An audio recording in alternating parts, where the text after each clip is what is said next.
June 20th, 2023. Will Council Member Beauchamp please lead us in the Pledge of Allegiance? I pledge allegiance to the flag of the United States of America.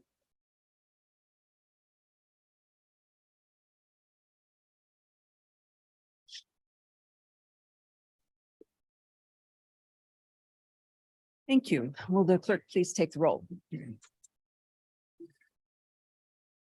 Beauchamp, Here. Elliott, Here. Don, Here. Monica Miller. Here. Nancy Lopez, Here. And Adam Nguyen. Adam with us is on remotely. line, I'm here. and Nancy Goodlow had an excused absence.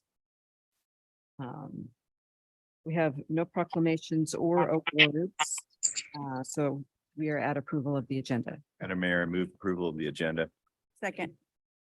Motion and second to approve the agenda as presented. All in favor? Aye. Aye. Aye. That motion carries. Consent agenda. Madam Mayor, I move consent agenda. Second. Motion and second to approve the consent agenda as presented. All in favor? Aye. Aye. I too vote aye. That motion carries.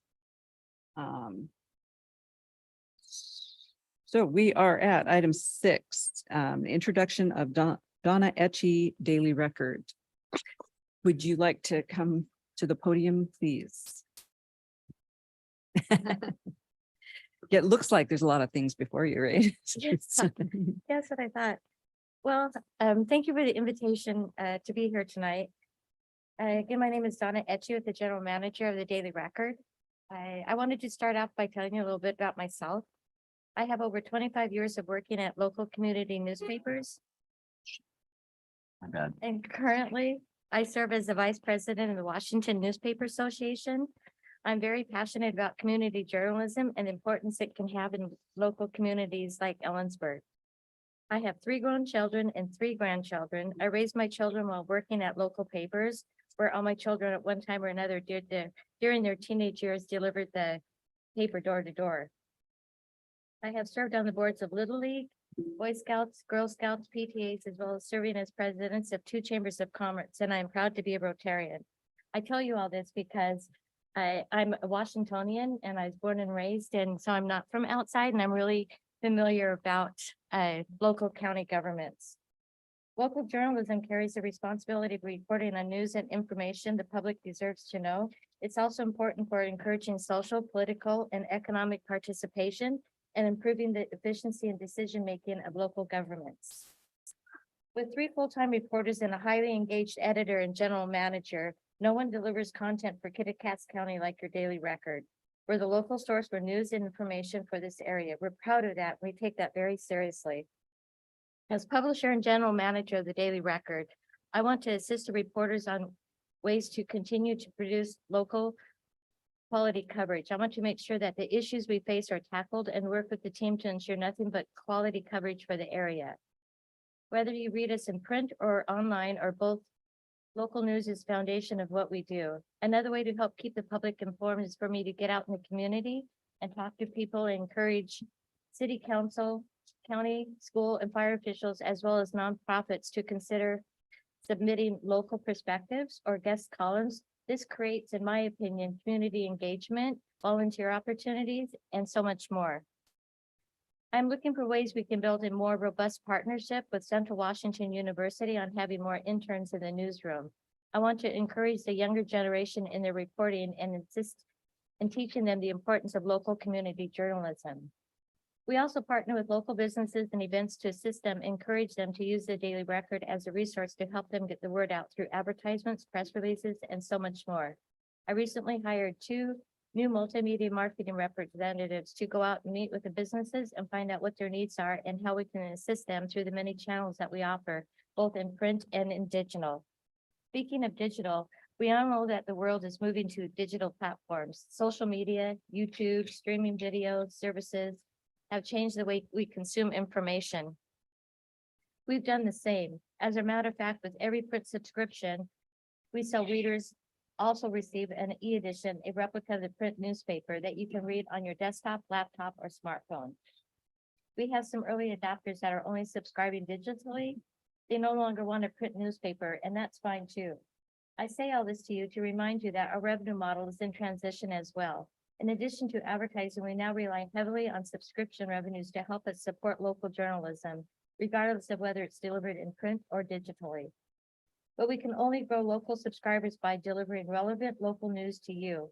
And from my conversations with so many, it's local news that impacts your life here in Ellensburg and the surrounding areas.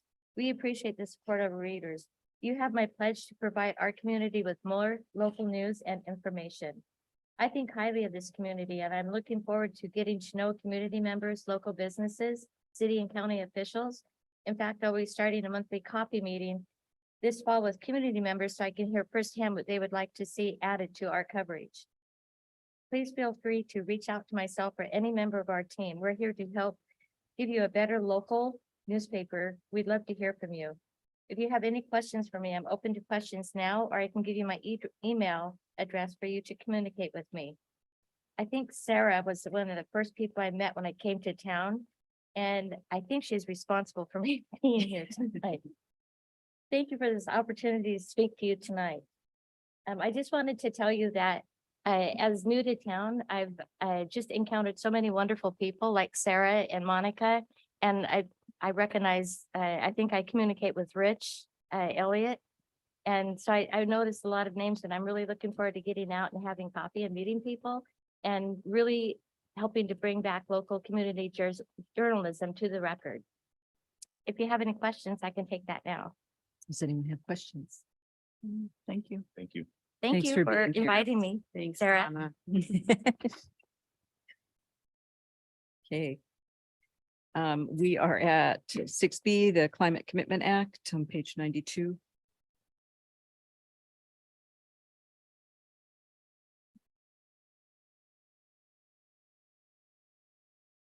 Good evening, Madam Mayor, Council, Buddy Stanovich, Energy Resource Manager. Here before you tonight is a brief update on the Climate Commitment Act auction that was held on May 31st. It will be brief. I am prohibited from disclosing too much, but I'm trying to share what I can. The city did participate in that auction held on the 31st, and we were successful in obtaining allowances. For your reference, that auction held a floor price of just over $22 and a ceiling just over $81, and it settled at $56.01, roughly 15% over auction number one that was held in February. I've attached the summary report put out by Ecology, and if there are any questions, be happy to try to answer. Are there any questions, Mr. Stanovich? Thank you for the report. Thank you. Item 6C, the board and commission appointments. Let's see. I don't see Audrey online. Brant Craig, if you'd like to introduce yourself. Nancy Goodlow and I interviewed Mr. Craig and Ms. Huerta for the Utility Advisory Commission, along with Mr. Stanovich. We have two very well-qualified applicants that I'm hoping you will appoint. But Hi, Mr. Craig.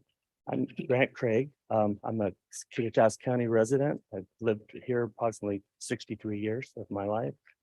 I am a county resident. I'm not a city resident, but I do get utilities, my gas utilities through the city of Ellensburg. I also am employed by Twin City Foods, where I'm the corporate production manager and the Ellensburg division manager, and we're a significant user of city utilities. So what the city provides to the community and to us is very important. So, and then here is an applicant for the Utility Commission Board. Thank you. Thank you. Are there questions for Mr. Craig? No. Thank you. Okay, Thanks for thank you, being everyone. here. Is Andy Pollack here? Andy was appointed to the Environmental Commission last month or last meeting in Landmarks and Design. I'm sorry. And the Environmental Commission. correct? Yeah. Well, that's gonna be a steep learning curve for me. My mistake. No, I'm Andy Pollock and I just want to thank the council for the approval for the appointment in the position and put a face to the name and make myself available for any questions if anybody had anything else they wanted to know. Just for reference, Andy and his wife have been restoring the Hubble building. Oh, right. Yes. Yes. Yes. It is.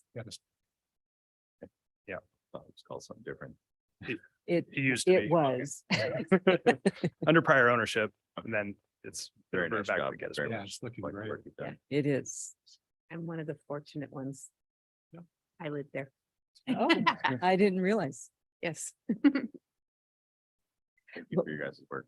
Yeah, commitment. yeah, it was a heavy lift, but having navigated that process, I'm kind of excited to help other people navigate that. And I think there's a lot of opportunity in the downtown for other buildings. If they're exposed to somebody that can help them see the path to get it done. So that's what I'm looking forward to doing. Thank you. Thank you.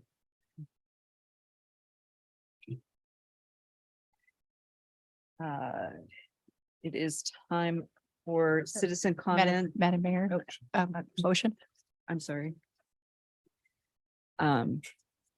For the two utility advisory committee applicants, Audrey Huerta and Grant Craig. Motion to confirm Audrey Huerta and Grant Craig as appointments to the Utility Advisory Commission. Second. Second. Motion and second to appoint Audrey Huerta and Grant Craig to the Utility Advisory Commission. Is there any discussion? All in favor? Aye. Aye. And two vote aye, opposed? Motion carries. And you guys keep me in line. Okay, now citizen comment on non-agenda issues. This is a time in which you would have 3 minutes to speak to the council on an issue that is not on the current agenda, but the council has authority over. Is there anyone who would like to? There's no one signed up and no one online. Okay. And no one is raising their hand, so. We're doing a really good job, or they're apathetic today. Yeah, well, I think we're doing a good job. There you go. Next is businesses requiring a public hearing. 8A is the 6-year transportation. I have a script.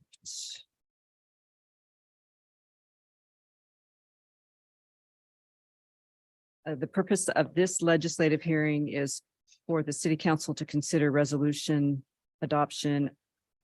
of the resolution 2023-14 approving the city's 6-year transportation improvement plan for 2024 through 2029.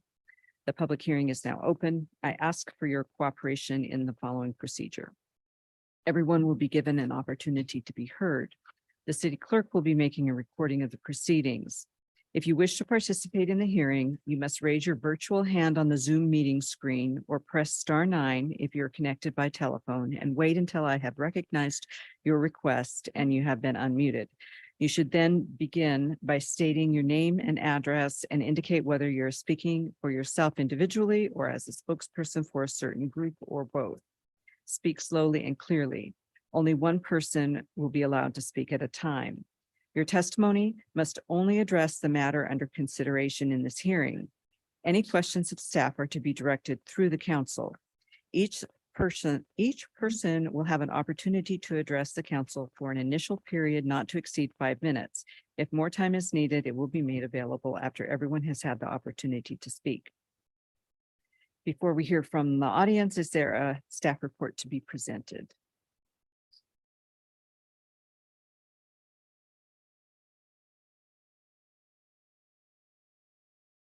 Good evening, Madam Mayor, members of City Council. I'm Josh Matson with the Public Works and Utilities Department, I'm giving you the presentation tonight for the annual 6-year transportation improvement plan update and complete streets update as well. So tonight's presentation is in 2 parts. First part is the complete streets update, which encapsulates work that has been completed since our last report in 2022 up until the current date. And then also talk a little bit about work remaining in 2023. And then the second part of this report is the annual TIP update for this next 6 years, 2024 to 2029. And we'll give a brief summary of all the projects contained within the TIP for the next 6 years. So first part of the report is our annual complete streets update for the code of 405090 complete streets ordinance. We are required to come to you and give you an annual update on the status of complete streets projects since the last year's report. And there's been a lot of work going on within the city that encapsulates complete streets elements, which includes all modes of transportation for all users within the city, including motorized and non-motorized freight and transit users. This is a short list of projects that have been completed since the last report. We had a trail project on the Alder Street along with a new signal that completed a missing link in the Reconnect Trail from Kittitas Valley Event Center up to 14th Avenue. And then we also had the University Way and Reeser Creek signalization project was recently had some upgrades to improve performance of that intersection. 5th Avenue, Railroad Avenue signalization, that project was recently finished after a long delay due to supply chain issues. And then finally, we've had several sidewalk upgrade and installation projects that were completed last year as well. Here's a couple pictures of projects from last year.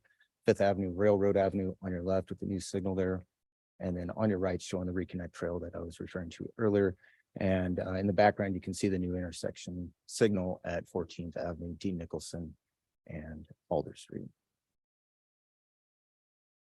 So here's a quick chart showing the spending in order to complete the project, heavily dependent on grant funds, as well as combination of matching city funds. So you can get an idea here of how many grant funds are required to complete our projects. We are diligent in pursuing grant opportunities as they arise, and you can see heavy use of grant funds in our completed work in the last year. We still have some work remaining in 2023 with projects that we either started or are soon to be started in this report. So I think most people are familiar with the University Way Gateway project, which is underway.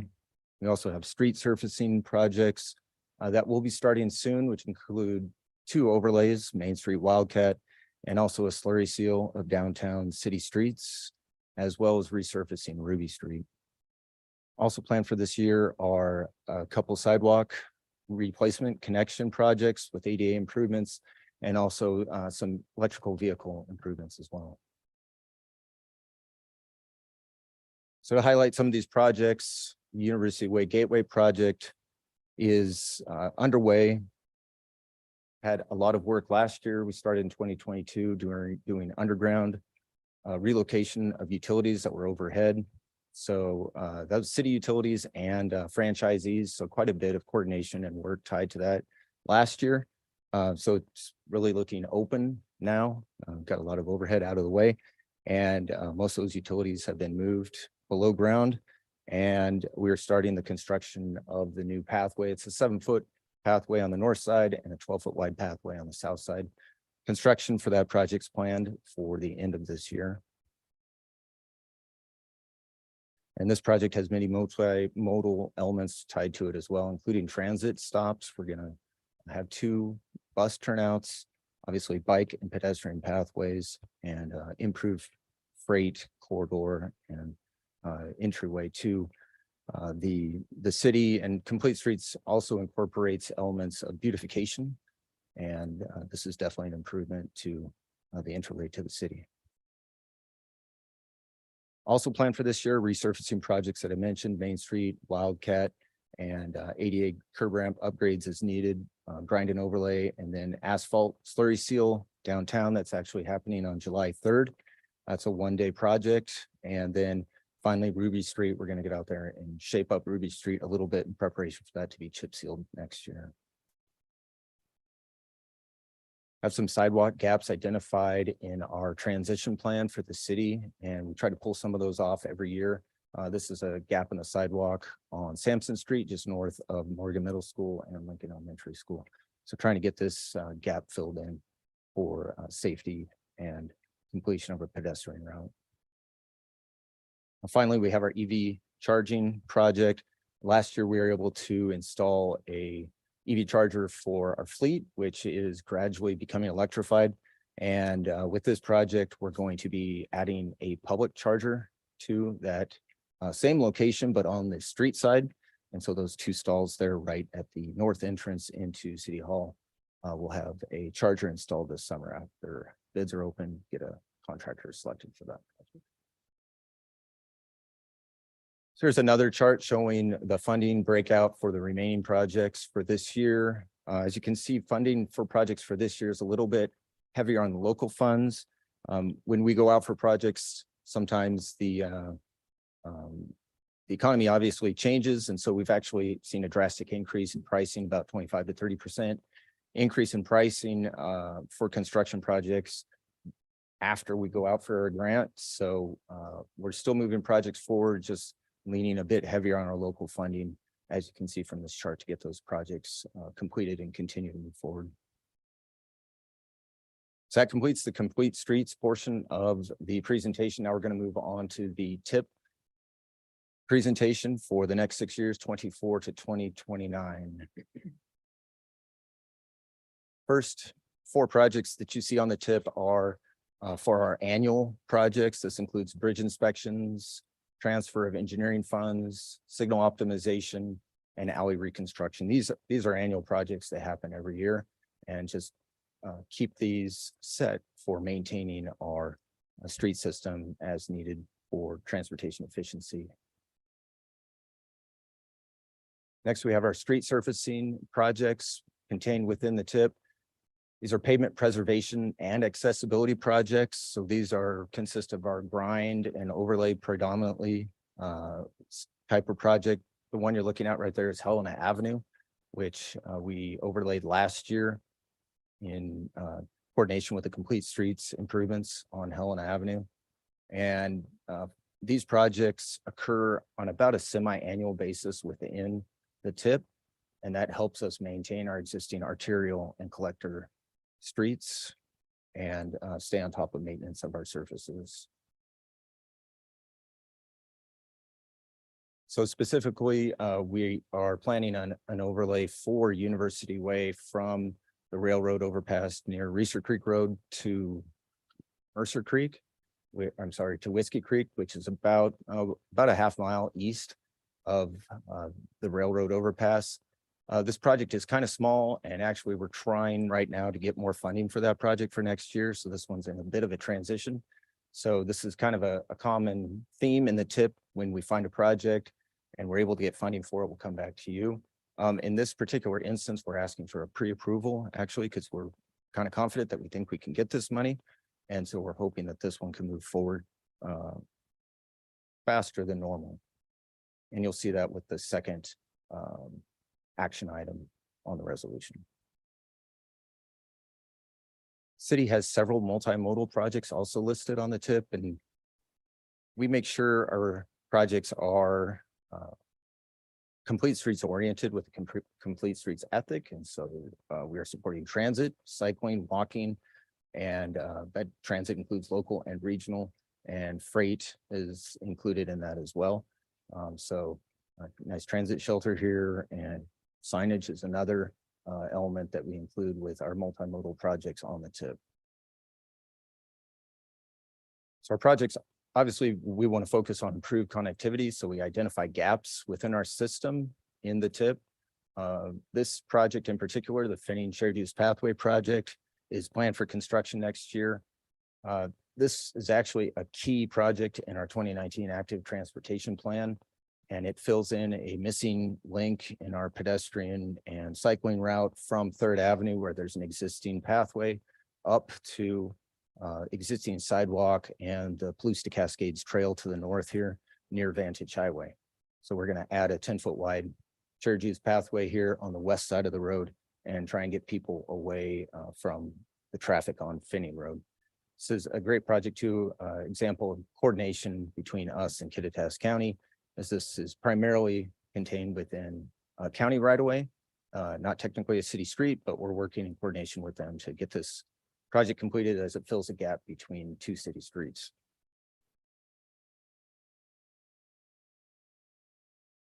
Also on our tip are quite a few intersection improvement projects.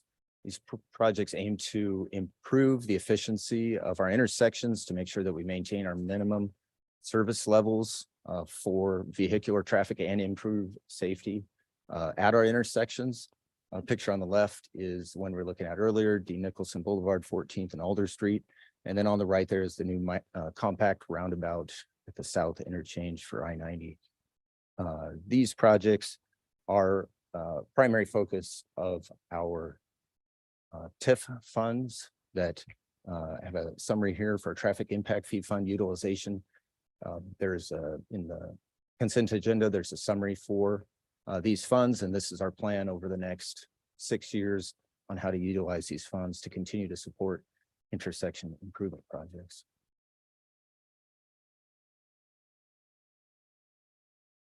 Also contained within our tip are street improvement projects. Brick Road improvement is also planned for construction in 2024. This is another missing gap of sidewalks from the top of the hill on Brick Road over to McElroy Park Trail and sidewalks further north. This project, actually, we had a petition from the local neighbors asking for sidewalks to be installed in this location. City was able to respond within a few years, find grant funding that was available and put the project together. It's currently under design and planned as well for 2024. Another street improvement project we have north of Vantage Highway this time is Finning Road sidewalk extension. Similar to Brick Road, we're going to be installing sidewalks on both sides of the street. However, with this project, we are going to be installing bike lanes as this is on an approved bike route for the city. And lighting also will be done with this project. Many complete street elements contained within it. We're able to get another grant for this project from the Transportation Improvement Board, and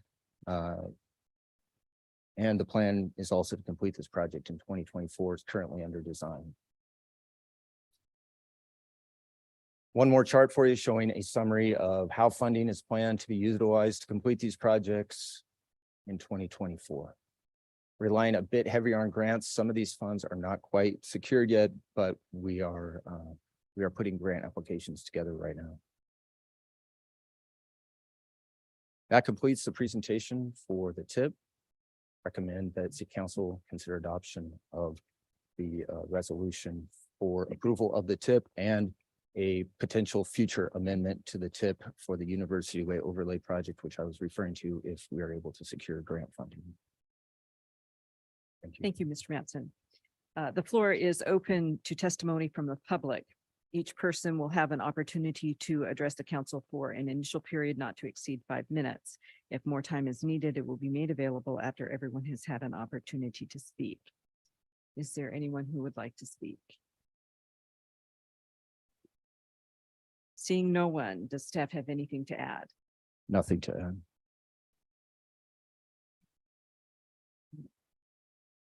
Council, do you have any questions? Okay, the public testimony portion of this hearing is now closed. Council may begin its discussion and deliberation. Question for order. Do we have to do this in one motion, or can this be done in two, or is it supposed to be done in two? There's a resolution and then an amendment. And there's authorizing the staff. The resolution includes the authorization for the amendments. Madam Mayor, I move resolution 2023-14. Second. Motion and second for resolution 2023-14 regarding the 6-year transportation improvement plan. Is there any discussion? Wait. Yeah, some great projects. All in favor? Aye. Aye. I too will vote aye. Opposed. That motion carries.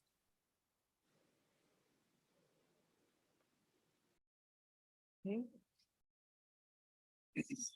So the next item is also a public hearing and a script. So the purpose of this legislative hearing is for the city council to consider first reading of ordinance 4919, approving annexation number P 23-018 for parcel 946133 located at 1501 West Dollarway Road, filed by Solar Dollar LLC. The public hearing is now open. I ask for your cooperation in the following procedure. Everyone will be given an opportunity to be heard. The city clerk will be making a recording of the proceedings. I will first recognize requests to testify from anyone attending this hearing in person, followed by any persons attending remotely via Zoom. If you wish to participate virtually via Zoom, you must raise your virtual hand on the Zoom meeting screen or press *9 if you're connected by telephone only, and wait until I have recognized your request and you have been unmuted. When you're invited to speak, begin by stating your name and address and indicate whether you're speaking for yourself individually or as a spokesperson for a certain group or both. Speak slowly and clearly. Only one person will be allowed to speak at a time. Any questions of staff are to be directed through the council. Before we hear from the audience, is there a staff report to be There presented? is. Thank you, Madam Mayor, council members. My name is Laura Wilson. I'm a planner with Community Development. And as you mentioned, this is a annexation request submitted by Solar Dollar LLC. It's located at 1501 West Dollarway Road. The property itself is about 17, well, it's actually 17.67 acres. The original intent to annex was brought to council on March 20th and was tabled, and it came back April 3rd. And at the April 3rd meeting, the council voted to move forward with the annexation process. Following that vote, the intent or the petition to annex was sent to the county assessors.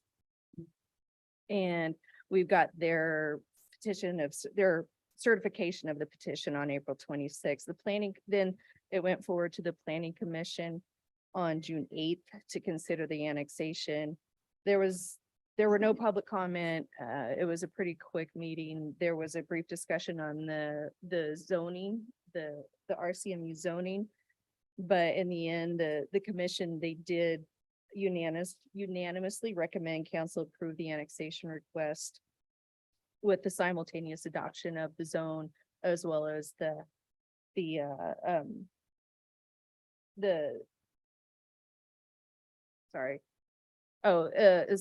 proportional share of city indebtedness. There was only one staff comment, and that was from Public Works, and basically their comment was that any further development would require compliance with it could trigger any improvements based on their standards, and as well as any other further development would also require compliance with the land development code and the fire code requirements. This parcel, along with the two other parcels to the south, is part of a county island. However, the 60% assessed value rule didn't allow their inclusion with this annexation. So they're still going to be an island. It's just going to be a smaller island. And tonight's hearing was mailed to the property owners within 300 feet. A legal ad was published in the Daily Record, and the notice of city council public hearing was posted on site. The assessed value for this annexation, based on the financial impact, the assessed value as assessed for 2024, the city property tax revenue for parcel 946133 is estimated to be approximately $794 a year. So staff recommends approval of the first reading of ordinance 4919. And that's all I have. Thank you. Does the applicant's representative have any testimony they would like to present at this time? Don't believe anyone is here. So the floor is open to testimony from the public. Each person will have an opportunity to address the council for an initial period not to exceed 5 minutes. If more time is needed, it will be made available after everyone has had an opportunity to speak. Is there anyone who'd like to speak? Seeing no one online. Does the staff have anything to add? I don't. Council, do you have any questions? Okay, so public testimony portion of this hearing is now closed. Council may now begin its discussion and deliberation of this matter. The mayor, I move first reading of ordinance 4919. Second. Motion and second for first reading of ordinance 4919. Is there any discussion? All in favor? Aye. Aye. I too vote aye. Opposed? Motion carries. First reading of ordinance 4919, an ordinance of the council of the city of Ellensburg, Washington, annexing parcel 946-133 to the city of Ellensburg, Washington, assigning regional center mixed use zoning classification, providing for the assumption of existing city indebtedness, and fixing a time when the same shall.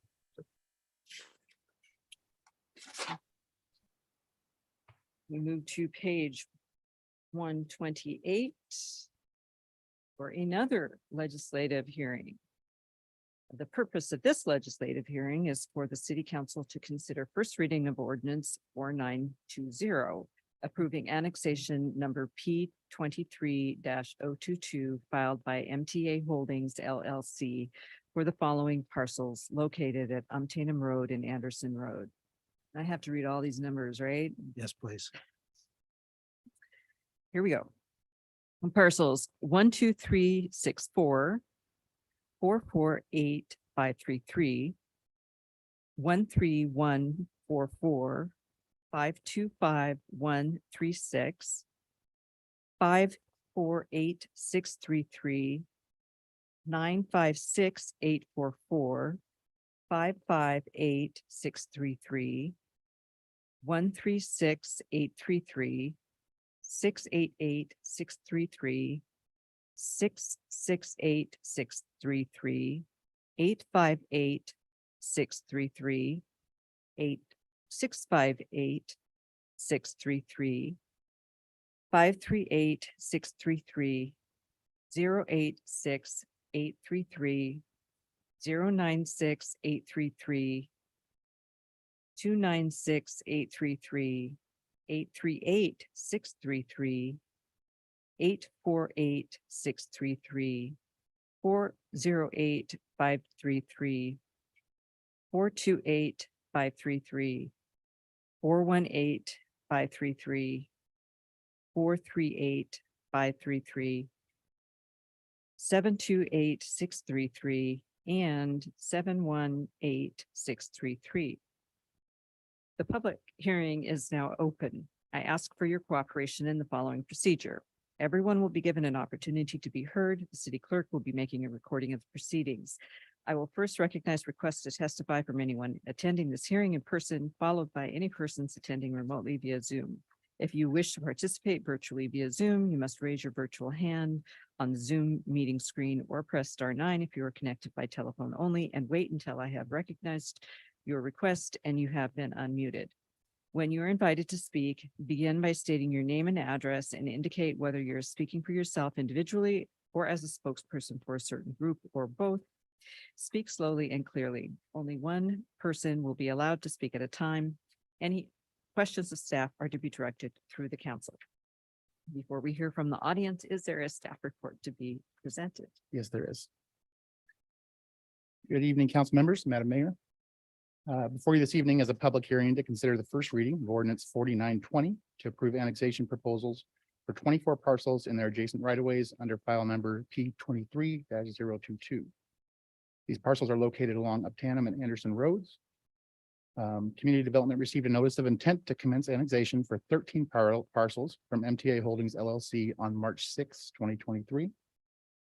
On March 20th, City Council heard the intention to annex the proposal.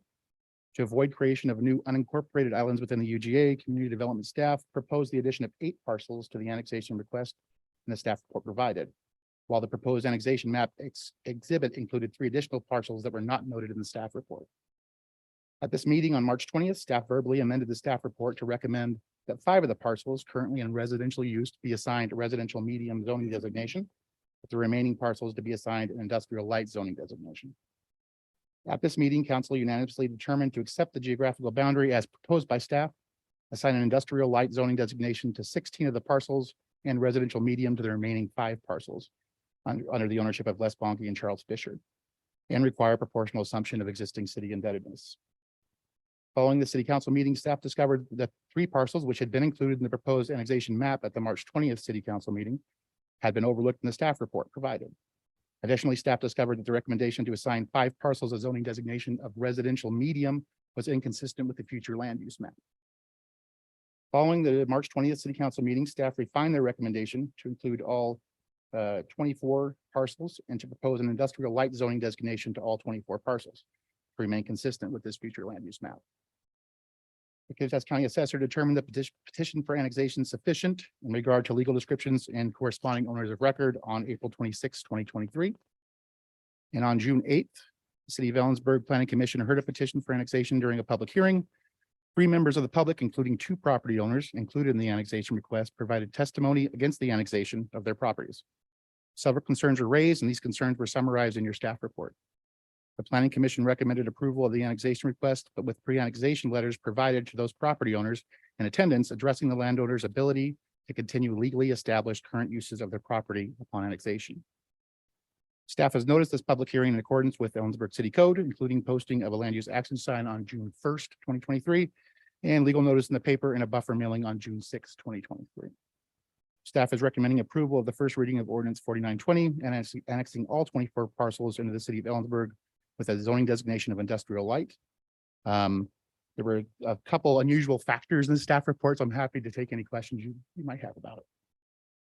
Well, first, does the applicant's representative have any testimony they would like to present at this time? And seeing no one, the floor is open to testimony from the public. Is there anyone who would like to speak? Seeing no one, does the staff have anything to add? I will just add quickly. So the noting my own ignorance of this process as I'm sort of becoming to understand it, the pre-annexation letters that were discussed in the Planning Commission meeting. I did reach out to to both of the landowners that attended that Planning Commission meeting the day after. A lot of issues were brought up, things related to traffic, noise, site screening, things that were not appropriate for an annexation proposal. The one issue that seemed to be a salient issue were the ability for those 2 landowners to continue the uses that they are currently have established on their properties. I did send them an email basically describing our non-conforming use section of our code, which will allow them to continue any legally established use, although it will limit future expansion. And there are some limitations if this use ceases for 12 months. I'm happy to provide a letter, an official letter to them to note that and allow them to ease their minds a little bit about that continued use. But it's come to my attention after we had that meeting that the pre-annexation letters really aren't are used for these types of issues. So I just want to note that. Thank you.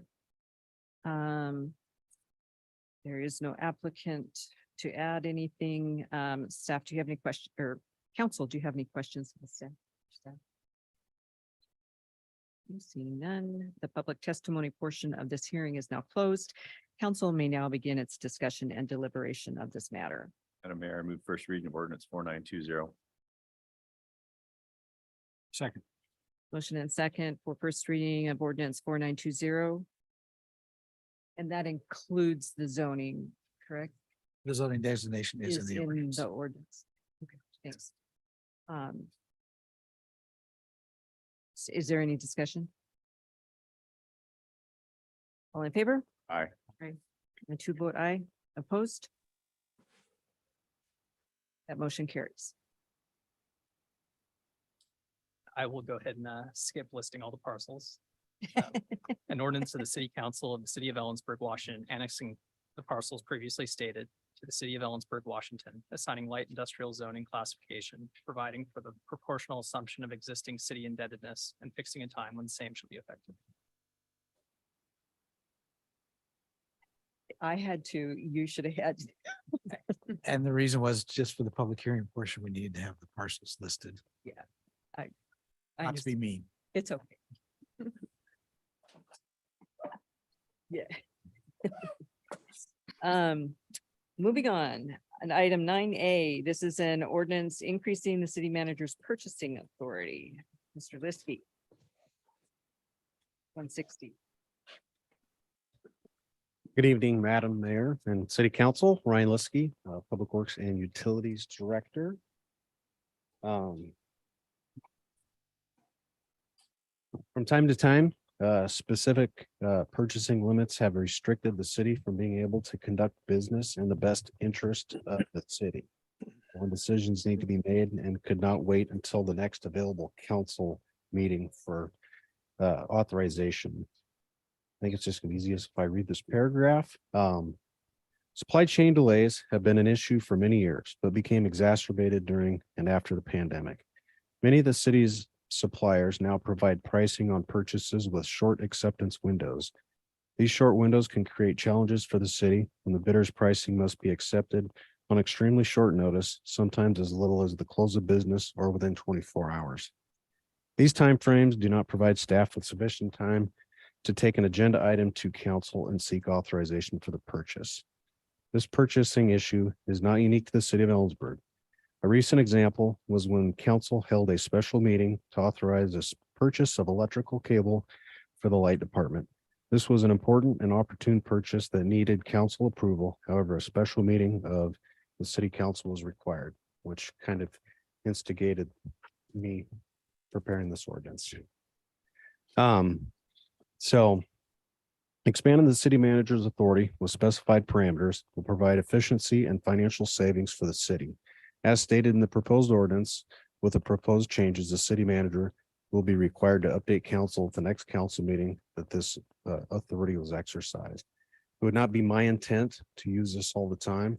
It would be in those certain situations that would require, in the best interest of, in my mind, city managers and other department directors, the need to access this authority.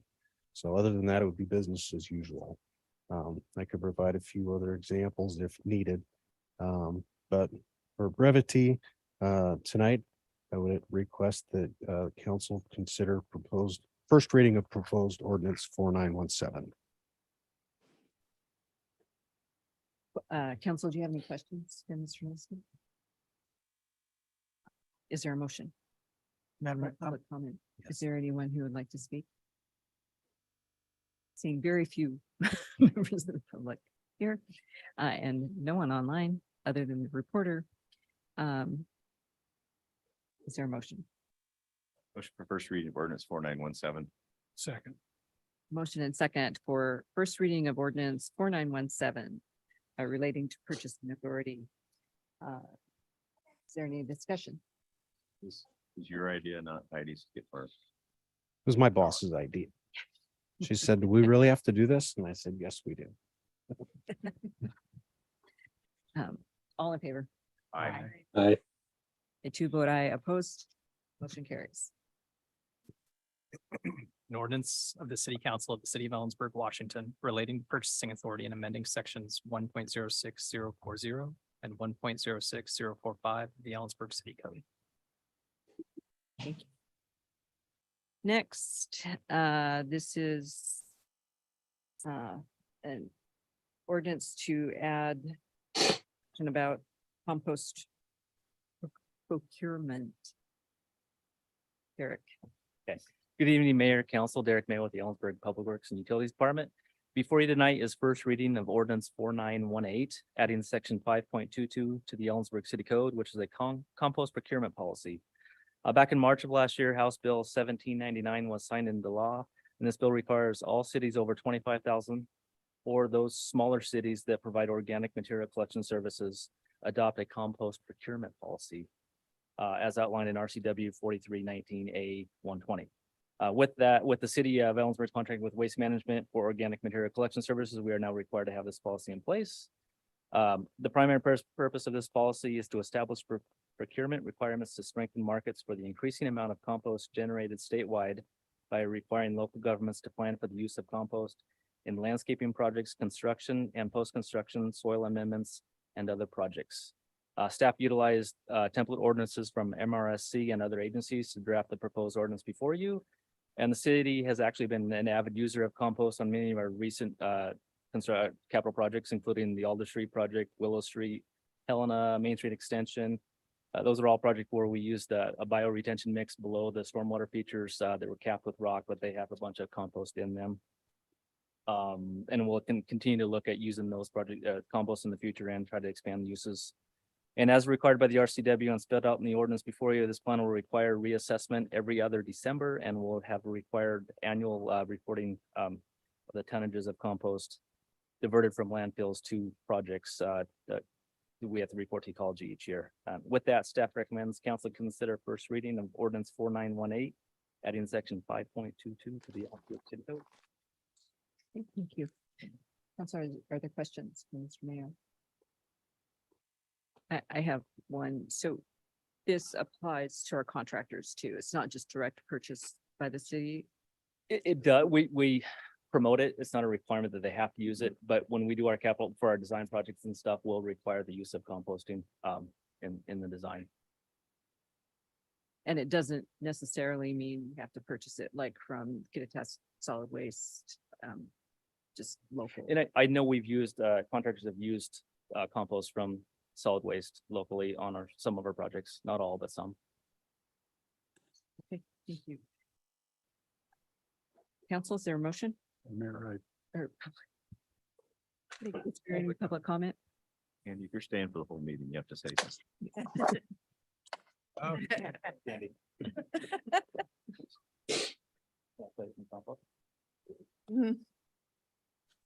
So Madam Mayor, I move first reading of ordinance 4918. Second. motion and second for first reading of ordinance 4918 regarding compost. Is there any discussion? All in favor? Aye. Aye. I too will vote aye. Opposed? That motion carries. Thank you.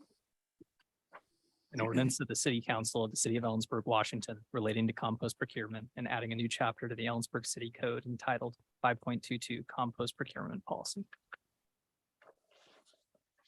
Okay, next is traffic code revisions. Mr. Mattson. It's the blue button to.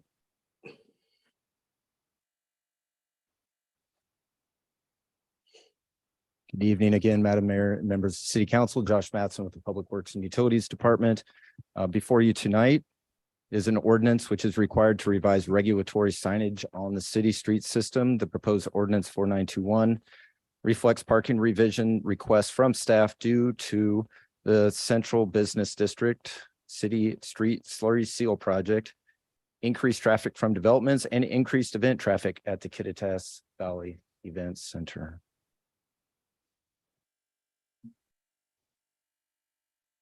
Proposed ordinance will add ADA parking in the CBD area. Be a total addition of 8 spots and moving 2 spots, as well as converting the 2 mentioned intersections to all-way stop configuration. The 8 new ADA accessible on-street parking stalls are located on 4th Avenue, Water Street, Pearl Street, and Pine Street. And then the 2 ADA accessible on-street parking stalls being relocated are both on 4th Avenue. I have some maps showing locations of these ADA parking stalls. So several city streets in the CBD will be resurfaced this summer on July 3rd. Parking areas will be restriped after installation of the new surfacing. Additional on-street ADA accessible parking stalls are needed to meet the International Building Code's current on-street parking standards, which is one ADA parking stall per 25 on-street parking stalls. So there's about 50 parking stalls on your average city block. So we're looking to get on average about 2 ADA parking stalls per block. And as you can see on this map, we've got 4th and Water Street shown first. The circles with blue highlight are existing ADA on-street parking, with the yellow highlight is proposed new ADA parking stalls. So one on 4th Avenue on the very west end at Water Street. And as you move south on Water Street, one right there at 3rd Avenue. Going over to 4th Avenue and Pearl Street, we skipped over Main Street. We're going to be adding 2 at the intersection of 4th Avenue and Pearl Street, adjacent to the one that's existing there north of the intersection, and then another one further south at the intersection of 4th Avenue and Pearl Street and 3rd Avenue. And you can see a red circle on this one. That is an ADA parking stall that we'd like to relocate, as it's not positioned close to an existing curb ramp, which is requirement for the ADA standards. So that one's actually next to an alleyway, which is not a compliant ADA curb ramp for wheelchair use. The final map we have here is further east, 4th Avenue and Pine Street, adding 1 at the intersection of Pine and 5th. And 2 more down at the intersection of 4th and Pine. To move east on 4th Avenue, there's 2 additional at Ruby Street. And again, another red circle there is an existing ADA stall that we'd like to relocate.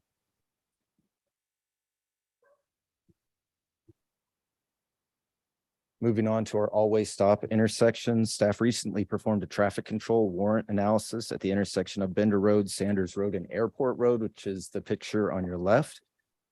From that analysis, staff found that it is most appropriate, the most appropriate form of traffic control at the intersection is through a 2-way stop, but in the opposite direction of what it is oriented right now. However, warrants for an all-way stop configuration were nearly met in the analysis and are projected to be fully met with continued growth in the next 2 years.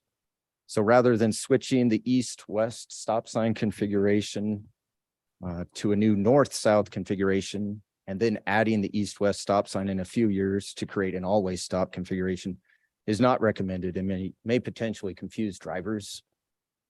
Instead, staff is recommending the revision to an all-way stop control at this time to accommodate increased traffic and limit revisions to the traffic control at the intersection, minimize driver confusion.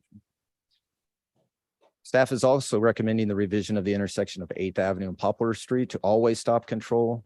This intersection is currently in a 2-way stop configuration with stops on Poplar Street in the north-south direction. That's the picture on your right side. With growth in both the frequency and attendance of events at the Kittitas Valley Event Center, greater control of vehicle movement during high peak flow at the intersection is desired. An all-way stop configuration will also help improve safety for bicycles, turning, and pedestrians at this intersection designated bike route. Also had recent completion of Alder Street paving that additional control at this intersection will help with traffic safety improvements. That's all. Is there any public comment? Is there any questions? I had one, or maybe 2. If you could go back to the slide, the 4th and Pearl slide. I was wondering, I see the new, I'm getting the color code, new ADA on the, what would be the northwest corner of 4th and Pearl, right? Which is, if I'm reading that correctly, is that the bank building that's going to be? Correct. I guess my question is this analysis, or is the additional ADA slot on that corner going to be compatible with the reconfiguration that we're going to have? On Yes. the north side? Absolutely. And then same with the curb cut on Pearl that comes into the parking lot and the parking spaces on the alley. Are those going to require an additional action as far as code change? because we're adding parking spaces. They're not ADA, but we're going to be adding some new parking spaces when we close the drive-through. Right, we'll be adding parking there. That's part of the Unity Park plan is for that driveway and the driveway also on the east side of the park. Further north on Pearl Street. So That will require future action. I mean, it will become on-street parking. That's a driveway now. So I would have to look at code to see. I don't think downtown parking is defined as unless it may need to be added to the time parking, correct? okay, I was Yes. just curious. Come back to it sometime. Yeah. Council, I move first reading of ordinance 4921. Second. motion and second for ordinance 4921 regarding traffic code. Is there any discussion? All in favor? Aye. Aye. Aye. I too will vote aye. Opposed? Motion carries. An ordinance of the City Council of the City of Ellensburg, Washington, relating to Title VIII traffic and amending sections 8.22020, 8.36080, and 8.36120 of the Ellensburg City Code. Thank you. We're up on page 197, resolution amending the pay resolution for fiscal year 2023 to address staffing changes, temporary employees and interns. Thank you, Madam Mayor, Council, Terry Weiner, City Attorney, filling in for Lisa Young, HR Director. This resolution will once again amend our 2023 pay plan, which was originally adopted towards the end of 2022, and it's since been amended twice as well. There's really three areas that this resolution is intended to address. Now that we have elevated the IT division to a full department earlier this year and have an IT director, there's been several changes that have been identified for improvements of efficiency there. They have been adding a couple of positions. One is a temporary desktop support person, part-time, that's been added to take some relief off of the service desk there.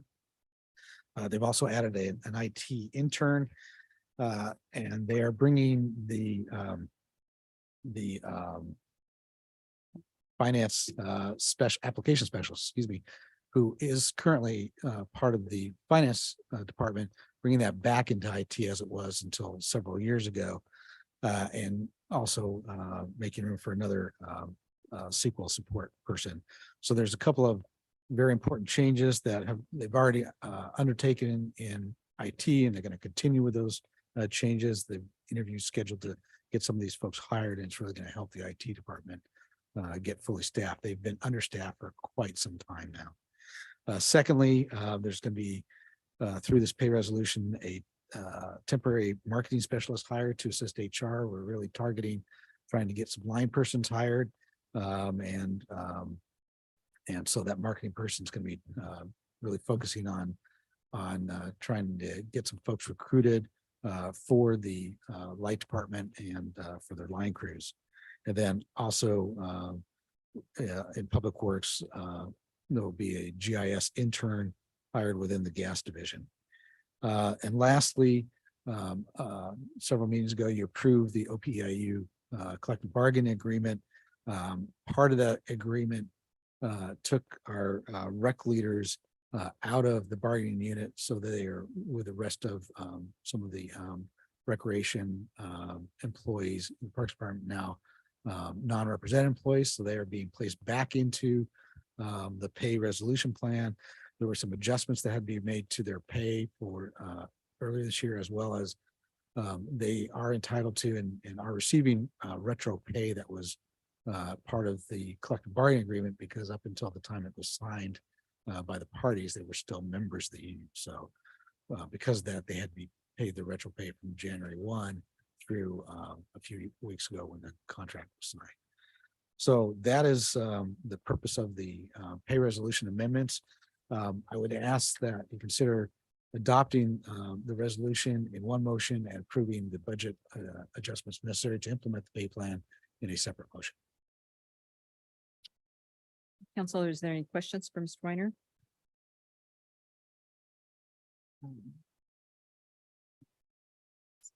Is there any public comment? Is there a motion? Motion for resolution 2023-16. Second. Motion and second to approve resolution 2023-16. Is there any discussion? All in favor? Aye. Aye. To vote aye, opposed? Motion carries.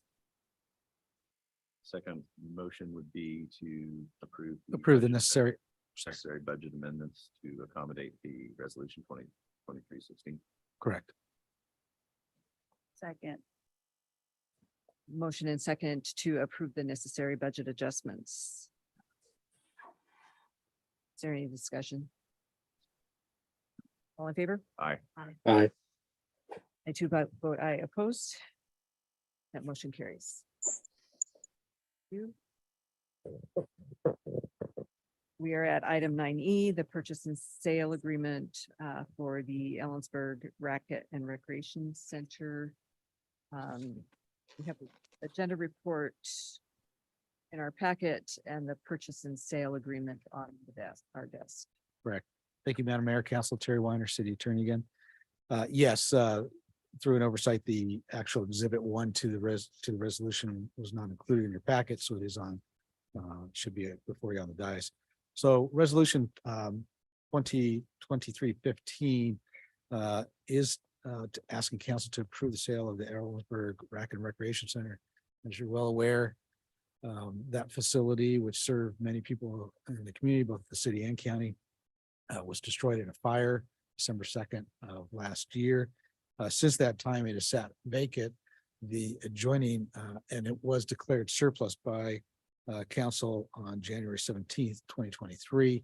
And we had an appraisal conducted after it was, after the surplus was approved. And subsequent to that, we were approached by the adjacent property owner, ACX, or Aldara ACX, about potential purchase of the property, and a negotiated price of $100,000 was reached. And to sort of emphasize that not only is the price meet our and exceed our appraisal, but also ACX will take the property as is. We have not initiated the cleanup of the facility yet. ACX will be required to do that under the purchase and sale agreement. So there'll be additional cost savings to the city from not having to expend the money for the cleanup, which would have been well into the 6-figure sum. So with all that, staff is recommending that council approve resolution 2023-15, which authorizes or approves the sale of the Ellensburg Racket and Recreation Center, as well as authorizing the city manager and or mayor to sign any of the necessary documents needed to complete that sale. Motion for resolution 2023-15. Second. Motion and second to approve resolution 2023-15, approving the sale of the Racket Club. Is there any discussion or questions? Council, I would like to make one clarification. The price does not exceed. It is in the same range as the offer. Thank you. Is there any public comment on this? So all in favor? Aye. Aye. I too will vote aye. Opposed? Motion carries.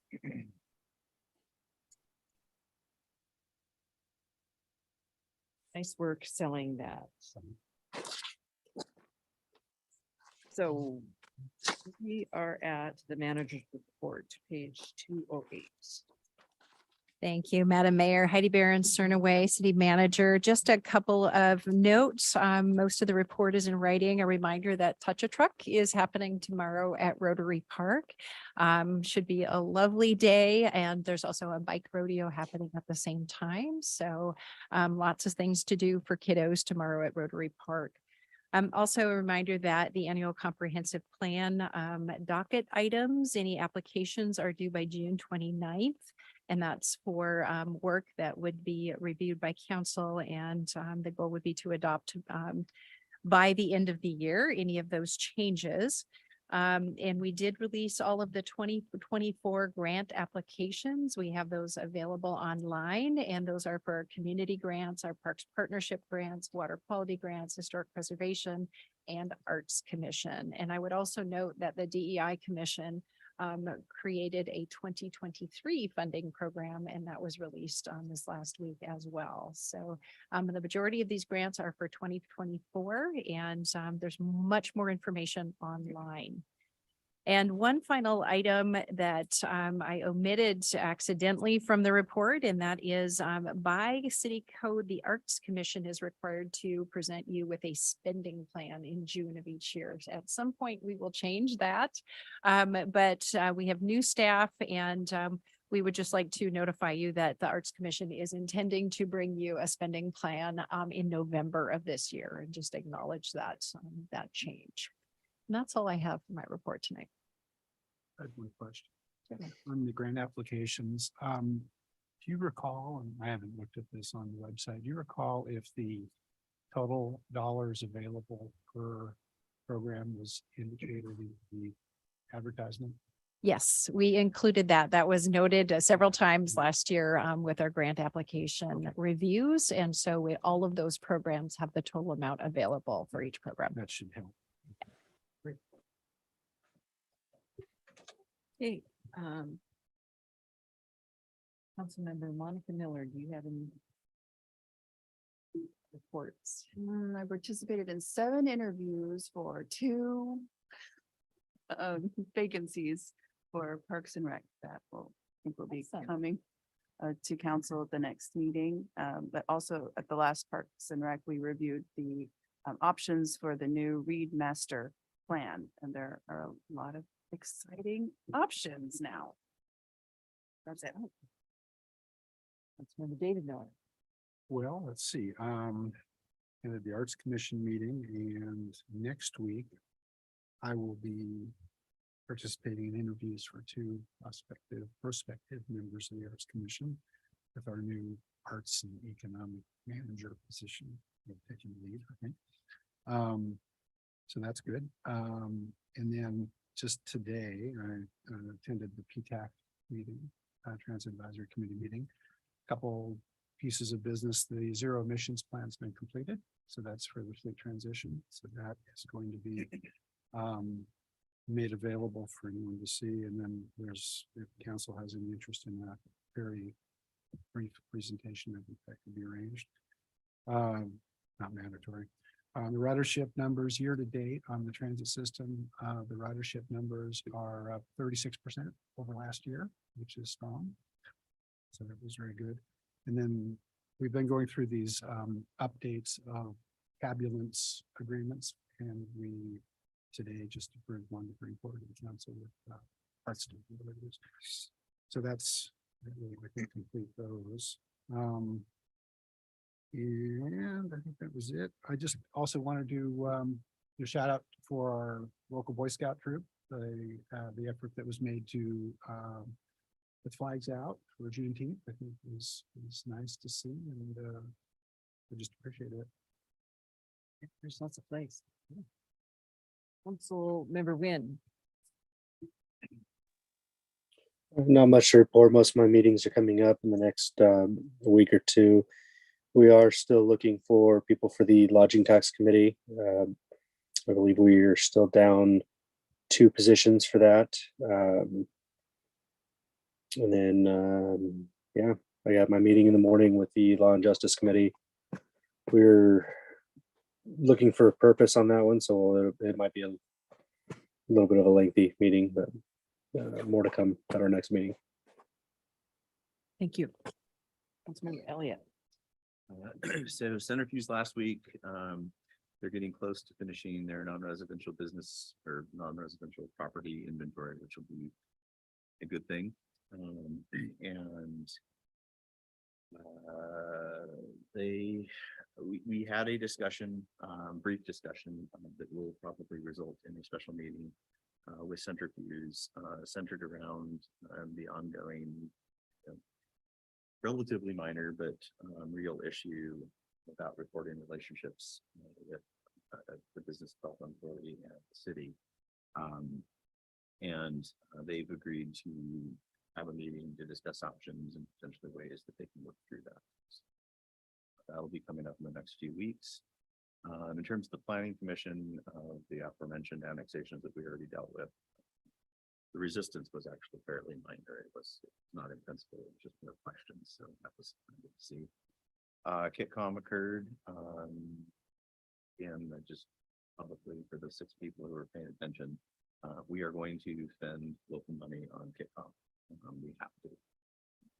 Whether Kitcom exists or not, we will spend significantly more money on those services. And 911 dispatch is just simply a critical infrastructure. It's underfunded. And that's coming. So we'll have to make a choice about what we do. It's funded on a population basis or calls for service? There's grant funding associated with it, and there are subscription fees, mostly cell phones now, because I'm sort of disintegrated. And those funds used to be more than adequate. However, the state legislature over the last 10 years has sort of eroded that funding source. And the mix is different than when people had landlines and potentially supplemental cell phones. Now it's primarily cell phones. That funding structure is different. So there isn't enough money to run Kitcom indefinitely, and we've sort of been borrowing for the future. There are some capital needs and some operational needs that are coming. And again, what I say, whether we have Kitcom or not, I mean, people have floated the idea that we go to a regional dispatch center where we may contract with Chelan, Douglas County, or MAC, which is Grant County, or Yakima's dispatch centers, and sort of achieve economies of scale. I'm here to tell you that that is not an option in terms of savings. It's an option operationally, but you will pay more for those services than you do the local service. So that's just coming, and we just figure out what the most acceptable way to do this as a community is, or there will be significant reductions in level of service, and that has fairly significant impacts. COG is tomorrow and coffee with council on Saturday. And I'm really interested in trying to find a substantial way to help the railroad people. So I don't know how to do that, but I would like to see that we can make that work here in Ellensburg, and that'd be really cool. That scale railroad. I think it is a legitimate attraction. So I don't know how to do that. I don't know where it goes, but I would like to have that discussion at some point, figure out how we can make that happen. Well, I think we'll have that discussion when the Rotary Park master plan. That's what I meant to say. I said read master plan. I meant Rotary. And there are options that it's sketched out in there. Along how far away is that? That's this summer discussion. So I guess I'd like to communicate with the railroad people that we're working on. some options. Well, and they presented to the Parks Commission, did they not? Yeah. Right now, one of the options has 5 acres allocated for the project. Almost. Councilmember Beauchamp. Okay, I'm gonna ditto what Councilmember Elliott said about the train, and that I loved it. I know Jim on a different level as a customer, and so I've had extensive conversations with him about it. I just think it's a fantastic project. So I unfortunately had to miss the library meeting this month due to a scheduling conflict. Developmental disabilities was canceled this month. So I've had kind of a light month that way. Although we do have a full commission now, so I'm really looking forward to getting some work done and really starting to take shape there. Got some really good people on there, I think. So affordable housing, again, I apologize, I guess, because I am a work in progress on this one. I really am. And sometimes I'll sit in those meetings and some of the stuff is truly going right over my head. So I ask a lot of questions. Our Jeremy, though, is amazing. So he took us this last meeting and did zoning 101. I learned a ton. So it's really helping us as a commission to really focus on to learn the stuff that we need to be addressing. And so it was good, and that we're working with trying to incentivize with the local or local, but the contractors to bring the affordable housing here and the different, again, I'm learning. So how, I'm sorry, I don't even know, remember the names of the we're working, that's what the commission is doing right now, is to work with them. And then we also talked briefly about how we can maybe get some incentive to private property owners that already own properties to make them more affordable to people, you know, on the smaller, not the multiplex kind of things, you know, like just rental homes in the area. So there's a lot going on in affordable housing. Catherine Park's kind of at a standstill right now, as we all know. And so, and then I had a very surprising, great, I attended the Chamber's Hospitality and Retail Summit on a personal level, but it was a great thing because as a council member as well, because we learned a lot about just, they had people from the industry from all over the state, learning about just, you know, theft in the retail industry, learning about where the hospitality industry is going as a whole in our state and in the future, and how the dynamics are changing since coming out of COVID. So it was just a very good experience, and I applaud the chamber for doing that. It was a good thing to have. So that's where I'm at. Thank you. And I'll report, I attended the UAC meeting as well as the interviews and at the ad hoc homelessness committee, the consultants from Eco Northwest were there, kind of getting the scope of what the community wants in a sleep center. And so we had a good discussion about that. I guess following Sarah's report, so our comprehensive plan says that we want to have services near housing. And I think a couple of meetings ago, I said I was interested in a comp plan amendment to get a grocery store up north. And after further investigation, we don't need a comp plan amendment, but I did learn that, so the USDA has designated those 2 northern census tracts in Ellensburg as food deserts. They are low income, low access census tracts. And but the area between the university and Bender Road is the future land use designation is urban center. And what that means is anyone who would like to essentially could ask for a rezone for neighborhood commercial zoning. And that could include a grocery store the size of Safeway or Super One. So the opportunity is there, but even though it's an urban center future land use, most of the land use is like a residential suburban kind of density. We are not achieving our goals in our comp plan, because there's the only neighborhood commercial zoning is that 18th Street deli. And that's great for popping in and getting, you know, some milk and eggs maybe, but it's not a full service grocery store that I think is needed as we grow to the north. And there's also potential grocery store opportunities with the zoning at the west interchange and up the east end of town. But it's that northern, very populous area of town that is not served. So I guess a pitch to anyone who might have some land in that area, preferably on an arterial street with great access, I think people just don't think of that potential and that need. And I think that that is a need. So anyway, lastly, if anyone's interested in judging jokes at the fair, they are expanding the judging pool. I will be doing it and they're looking for a few more people. And I was asked to ask y'all.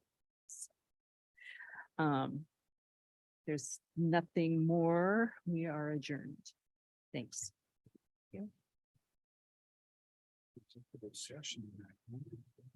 No. We accomplished a lot. Tonight, we're supposed to leave the envelopes, our mailbox envelopes here. Leave them.